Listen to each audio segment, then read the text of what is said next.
मुंबई महापालिकेतील बोगस अभियांत्रिकी पदवी घोटाळा उघड, 14 वर्षे नोकरी करणारा दुय्यम अभियंता निलंबित, हा केवळ हिमनगाचे टोक? मुंबई, जून 26 बृहन्मुंबई महानगरपालिकेतील भरती प्रक्रियेवर गंभीर प्रश्नचिन्ह निर्माण करणाऱ्या बोगस अभियांत्रिकी पदवी प्रकरणात अखेर महापालिका प्रशासनाने महत्त्वाची कारवाई करत तब्बल 14 वर्षे दुय्यम अभियंता, स्थापत्य म्हणून कार्यरत असलेल्या धर्मराज उत्तम दावणे यांना तात्काळ प्रभावाने निलंबित केले आहे. ही कारवाई केवळ एका अधिकाऱ्यापुरती मर्यादित नसून संपूर्ण भरती प्रक्रियेत झालेल्या संभाव्य गैरव्यवहाराचे गंभीर संकेत देणारी असल्याचे मानले जात आहे. शिवसेना पक्षाचे मुख्य प्रतोद तथा मुंबई शहराचे माजी महापौर आमदार सुनील प्रभू यांनी या प्रकरणाचा सातत्याने पाठपुरावा करत संबंधित अधिकाऱ्यावर फौजदारी गुन्हा दाखल करणे, सेवेतून कायमस्वरूपी बडतर्फ करणे तसेच भरती प्रक्रियेत सहभागी असलेल्या सर्व अधिकारी व कर्मचाऱ्यांची जबाबदारी निश्चित करून त्यांच्यावर कठोर कायदेशीर कारवाई करण्याची मागणी केली आहे. शासनाने विधानसभेतील लक्षवेधी सूचनेला दिलेल्या उत्तरानुसार संबंधित अधिकाऱ्याने 20 मार्च 2026 रोजी इंडियन इन्स्टिट्यूट ऑफ इंजिनियर्स, नवी दिल्ली या संस्थेचे अभियांत्रिकी पदवी प्रमाणपत्र सादर केले. मात्र ही संस्था AICTE, UGC अथवा भारत सरकार मान्यताप्राप्त अभियांत्रिकी विद्यापीठ नसल्याचे स्पष्ट झाले असून सदर प्रमाणपत्र महापालिकेच्या भरतीतील शैक्षणिक पात्रतेच्या अटी पूर्ण करत नसल्याचेही समोर आले आहे. या प्रकरणातील सर्वात धक्कादायक बाब म्हणजे 17 मार्च 2026 रोजी सेवा अभिलेख तपासताना संबंधित अधिकाऱ्याच्या फाईलमध्ये 10वीच्या गुणपत्रिकेशिवाय कोणतेही अभियांत्रिकी पदवीचे प्रमाणपत्र उपलब्ध नव्हते.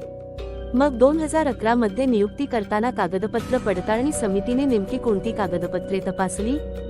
सेवा अभिलेखात BE सिव्हिल ही शैक्षणिक अर्हता कोणत्या आधारावर नोंदविण्यात आली? या प्रश्नांची उत्तरे अद्यापही अनुत्तरित आहेत. धर्मराज उत्तम दावणे यांची 25 नोव्हेंबर 2011 रोजी सरळ सेवेने नियुक्ती झाली होती. चौकशी सुरू झाल्यानंतर महापालिका आयुक्त अश्विनी भिडे यांच्या 4 जून 2026 रोजीच्या मंजुरीने खात्यांतर्गत चौकशी पूर्ण होईपर्यंत त्यांना तात्काळ प्रभावाने निलंबित करण्यात आले आहे.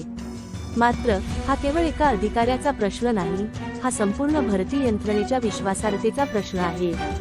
कागदपत्र पडताळणी समिती, गुणवत्ता यादी तयार करणारे अधिकारी, नियुक्ती आदेश जारी करणारे अधिकारी तसेच संबंधित वरिष्ठ प्रशासकीय अधिकाऱ्यांच्या भूमिकेची स्वतंत्र, निष्पक्ष आणि उच्चस्तरीय चौकशी होणे अत्यावश्यक असल्याची मागणी होत आहे.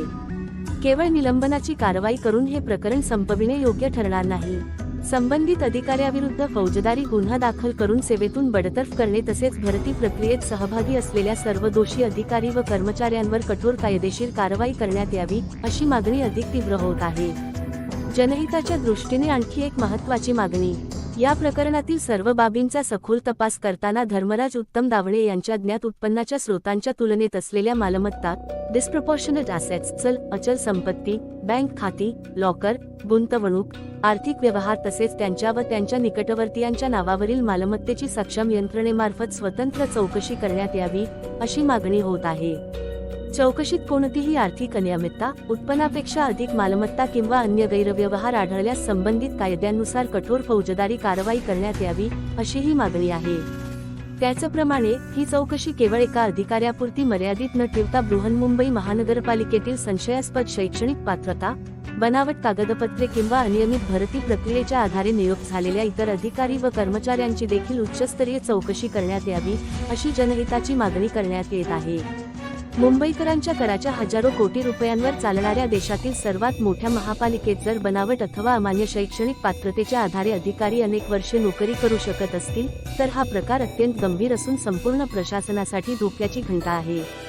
मुंबई फाईट्स बॅकच्या तपास पथकाला अशी माहिती मिळत असून बृहन्मुंबई महानगरपालिकेत याच पद्धतीने संशयास्पद शैक्षणिक पात्रतेच्या आधारे नियुक्त झालेले आणखी काही अधिकारी व कर्मचारी असण्याची शक्यता तपासली जात आहे.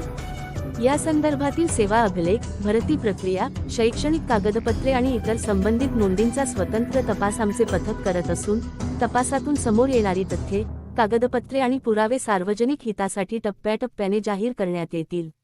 मुंबईकरांच्या विश्वासाशी, सार्वजनिक निधीशी आणि प्रशासनाच्या पारदर्शकतेशी संबंधित अशा प्रकरणांमध्ये दोषींना कोणतेही संरक्षण मिळू नये, हीच जनतेची अपेक्षा आहे. त्यामुळे या संपूर्ण प्रकरणाची स्वतंत्र, निष्पक्ष, उच्चस्तरीय आणि वेळबद्ध चौकशी करून दोषींवर कठोर कायदेशीर कारवाई करण्यात यावी, अशी मागणी विविध सामाजिक संघटना, कायदेतज्ञ, लोकप्रतिनिधी आणि नागरिकांकडून होत आहे. मुंबई फाईट्स बॅक, जनहितासाठी सत्याचा शोध.